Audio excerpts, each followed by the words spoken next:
আসসালামু আলাইকুম রহমতুল্লাহ বরকাতুহু। তে বন্ধুগণ, আশা করি আল্লাহ পাকের রহমতে সকলেই সহি সালামত আছেন। তে কবি গাজী আক্কাস আলী ইউটিউব চ্যানেল 017140885009 এর পক্ষ থেকে আপনাদের সকলের প্রতি রইল একান্ত আন্তরিক শুভেচ্ছা ও ভালোবাসা। তে বন্ধুগণ, এখন আপনাদের সামনে যে বয়ানটা রাখবার চেষ্টা করব, বয়ানটার নাম হলো কৃমি রোগে হোমিওপ্যাথিক চিকিৎসা।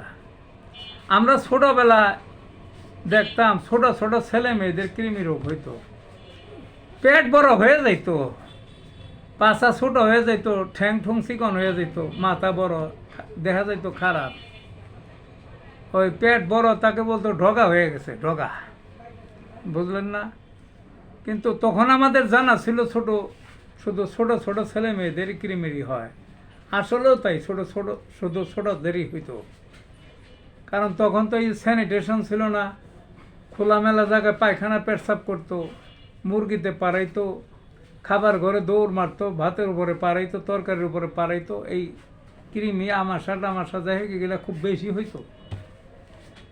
কিন্তু এখন কি শুনি, এখন আবার অন্য কথা শুনি। এখন দেখা যায় শুনি মানে আমার রোগী এই বয়স্ক বুড়ি হয়ে গেছে, 80 বছর বয়স, তাগো কৃমি।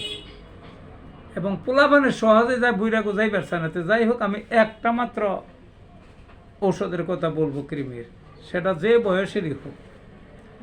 সিনা ওষুধটার নাম কি? সিনা। 200 পাওয়ারের প্রতিদিন রাতে শোয়ার আগে 1 ডোজ করে খাওয়াইবেন।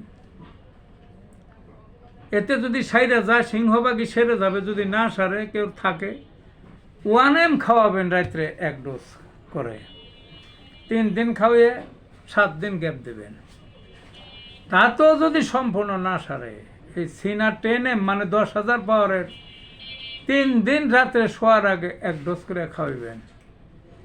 দেখবেন যে এর সব কৃমি মারা যাবে। তো ভালো থাকুন বন্ধুগণ।